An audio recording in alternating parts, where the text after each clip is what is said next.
Hello and a very warm welcome, viewers. You're watching the brand new edition of India Fights Back with your host, Kriti Mishra.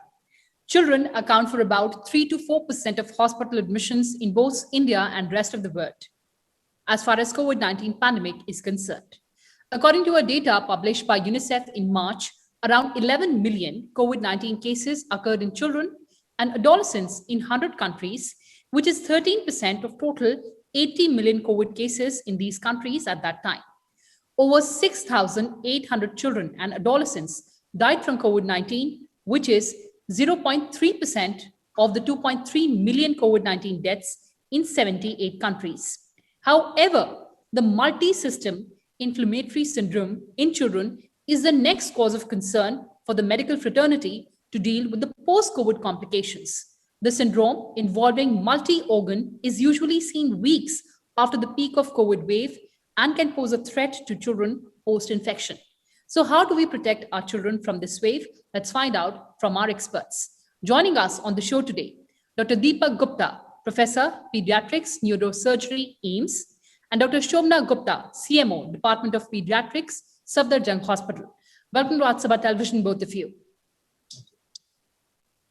All right, Dr. Shobna, coming to you first. What is this multi-system inflammatory syndrome in children that we are seeing post-COVID infection?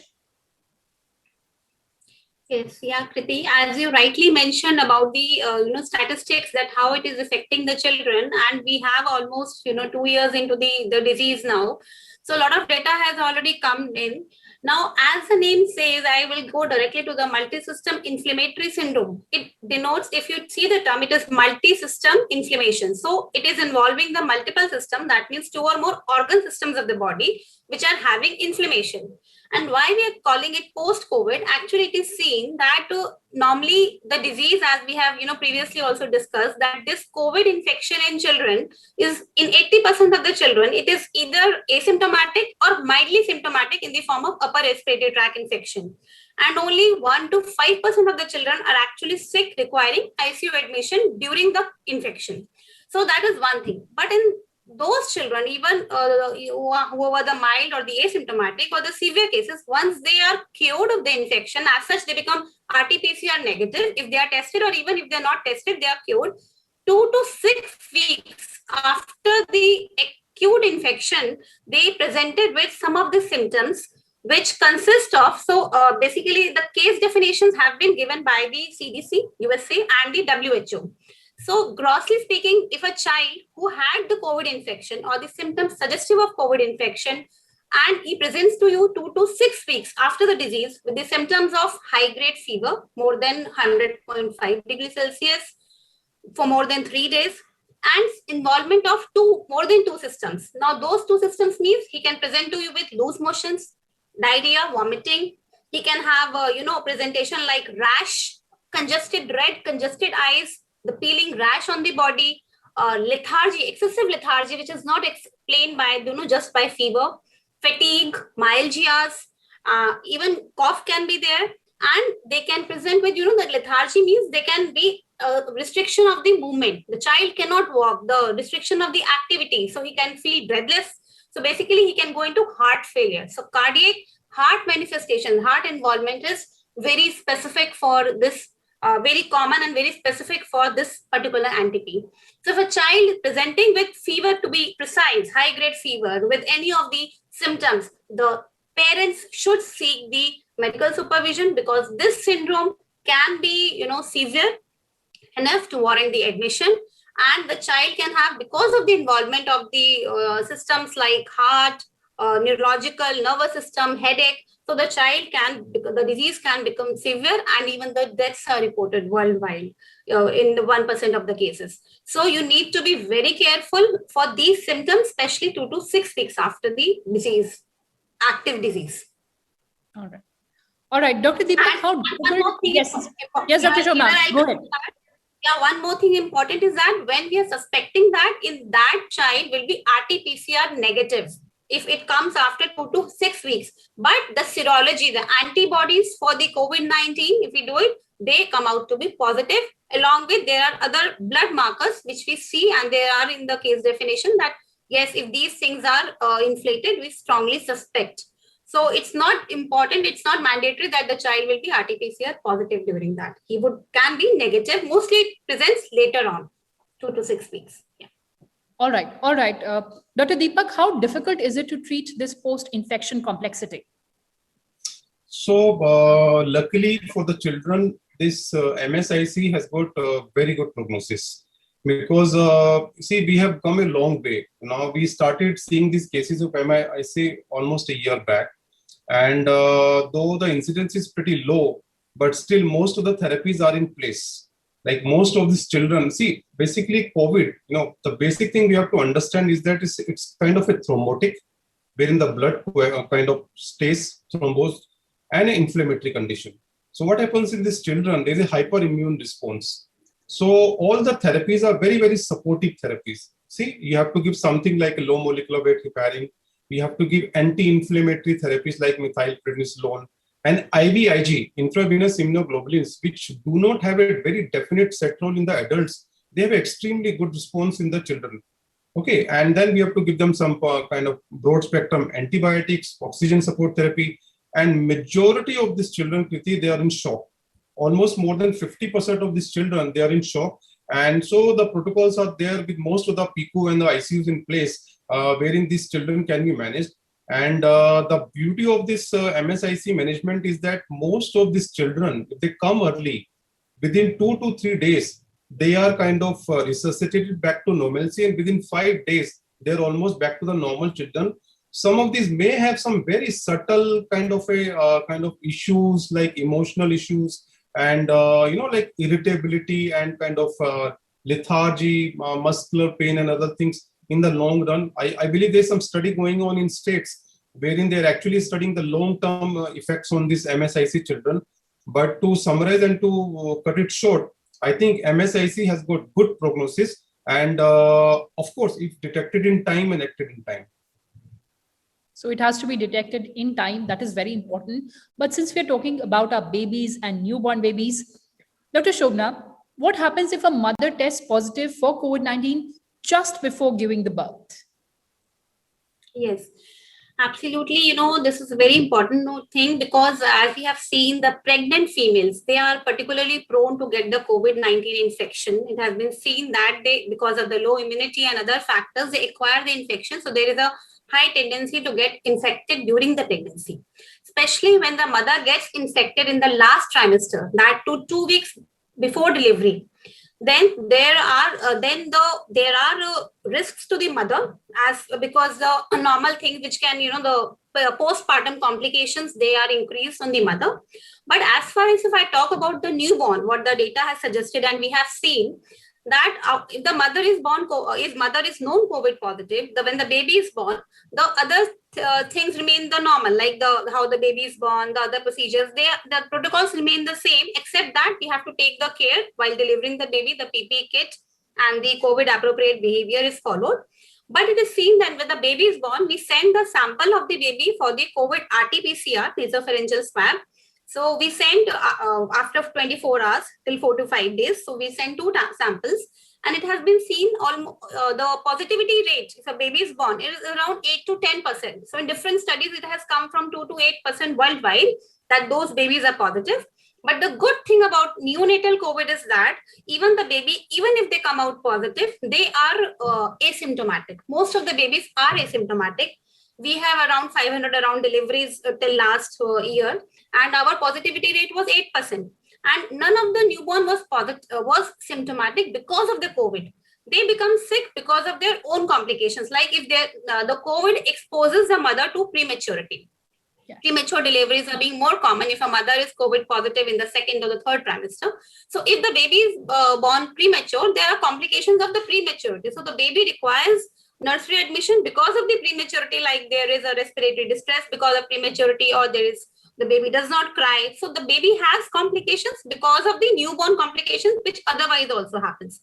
Per se, COVID, we have not seen being affected. In the initial 7 days, very, very less case reports are there about the early neonatal COVID is very less, mostly asymptomatic. And the baby can be with the mother, baby can be, room in with the mother, the exclusive breastfeeding, with the mother acquiring COVID appropriate behavior, like the mother wearing the mask and breastfeeding the baby, and definitely sanitizing the hand, but exclusive breastfeeding can be continued. And afterwards, the normal care, like when the mother and the baby, when the mother becomes negative, we discharge the mother and the baby home. Only if the baby requires NICU care, then the baby is given as per the protocol as the before COVID baby. So as far as the newborn goes, it has a good prognosis if I talk about the initial 7 days. But yes, we have babies coming from home at the 2nd or the 3rd week. That is a late COVID, where some of the babies have come being affected. So they might present with some of the symptoms. So those things are there. And if I talk about Missy in the newborn per se, then that entity is still very rare in the newborn. See, we have in the last even 10 days, we have seen a lot of cases in the Missy in the children in and around. There is many cases are being reported in and around the facilities. But still, the newborn part is still a very, very, very rare to report. And those happen if the mother is carrying an antibody in the, the mother is carrying, basically mother passes antibody to the baby, auto antibodies to the baby. So those baby, they generate an hyperimmune response to the antibody transferred from the mother through placenta. Okay. So those baby can present with severe features like an adult, mostly lethargy, hypotension, very sick.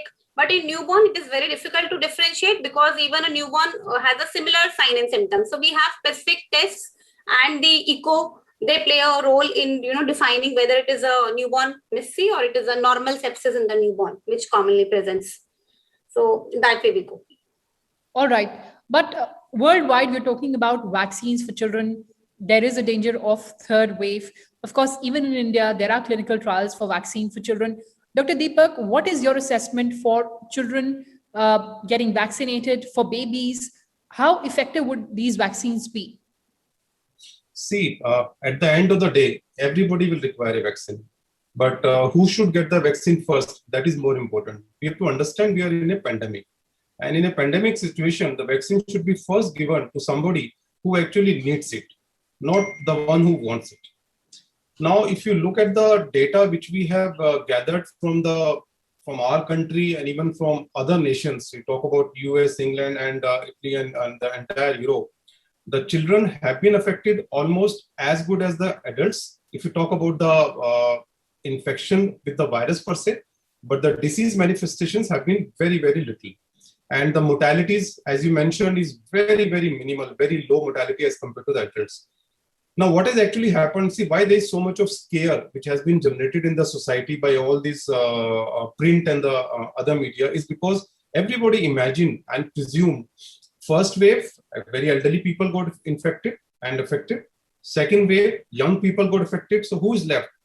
The younger population, the kids. Yes. So, and it's very natural on somebody's part to imagine and to be scared. But I think we must understand one simple basic, like our board, if you go to the border, our defense team is always there on the task. We don't get attacked by a neighboring nations every day, but still we are all ready. Similarly, for this pandemic situation, we should be ready with all our infrastructure being set up. We should be ready for the worst to come.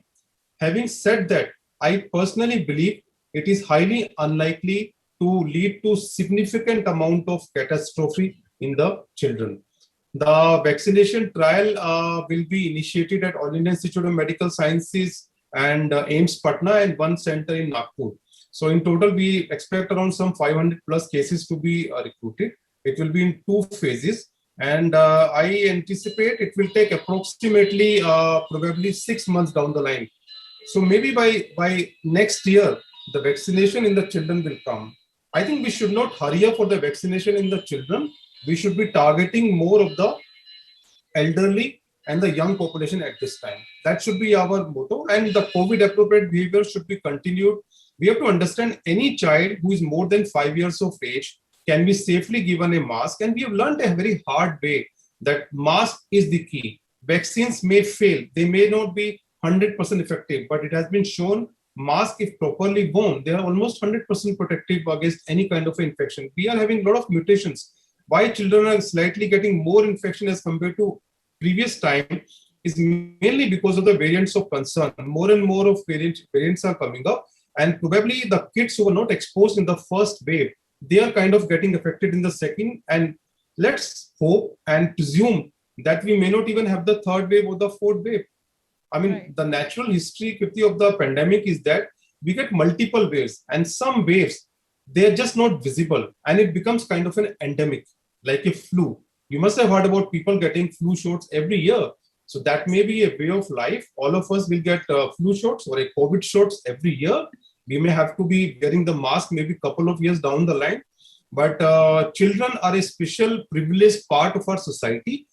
Their body system, they have a very strong innate immunity. They are vaccinated with the other vaccines like BCG, OPV, and other vaccines. They've got frequent infections. The respiratory epithelium is protective. ACE receptors are low. So many things are, they don't have multiple comorbidities like what we have in the elderly population. So the COVID disease per se is very less in the children. Infection may be there. That means they may get the virus, but they may not manifest the virus. That is something we have to understand. And parents have to understand it very, very clearly.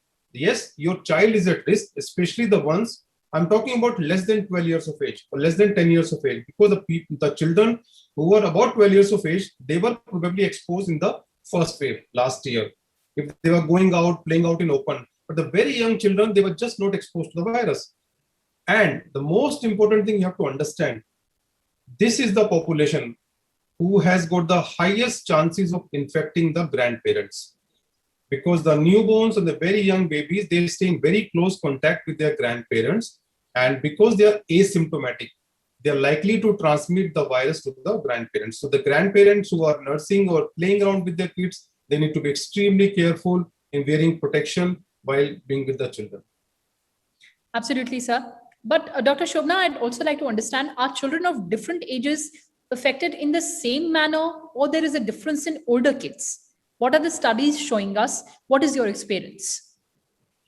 Yeah, as you rightly pointed, there is the difference in the incidence is also seen in the infection, and the severity of the symptoms have been varied between the different ages.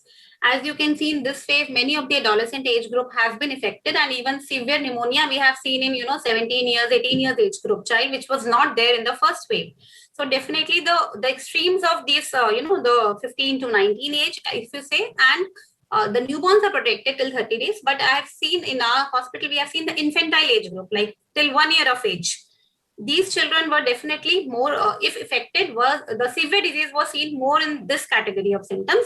The relatively better one was 2 to 12 years of age group was relatively, they had a mild disease and they did well. Another group was the children who were with the comorbidity, because in this wave, even if I'm saying the missing cases are being coming, but since the guidelines are very well in place since last September, October, so people know what to do. Everything is very crystal clear. And as Dr. Deepak rightly pointed out, the children respond very well if the therapy is given on time. So if their heart is being taken care of, IVIG started, steroids started. So even, many of the pediatricians in their OPD practice are actually managing children like that. So there are less of hospital admissions of the severe disease, but the children with comorbidity, like we have children with blood disorders, leukemias, aplastic anemia, chronic liver disease, chronic lung disease, diabetes, those children, even the asthma this time. So those children, when come, they have even tuberculosis has a high mortality. So when those children are getting affected, they have a severe COVID disease. So it depends on these factors actually, how, and even the child is malnourished. So definitely the stores and the immunity are less. So these factors do affect the outcome of the disease. And in fact, 50% of the disease is seen in, the severe, the children with comorbidity only. Others, the children mostly do well. All right, Dr. Deepak, as we're talking about the third wave and the possible impact on our children, how do we prepare ourselves? First of all, we need to be relaxed. I think there's so much of panic and fear created. It's nice to be aware and vigilant, but at the same time, you need to relax yourself. The parents, I would say that they need to be vaccinated first, because the very young children, especially more so when they are not going to the school, where will they get the infection from?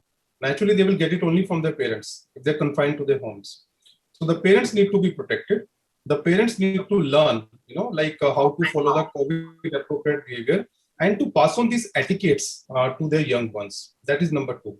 Thirdly, I think they need to start doing some off-screen teaching to the children. Like there's so much of exposure to the screen time for the children. They are hooked up to the iPads, computers. That needs to be kind of really taken care of.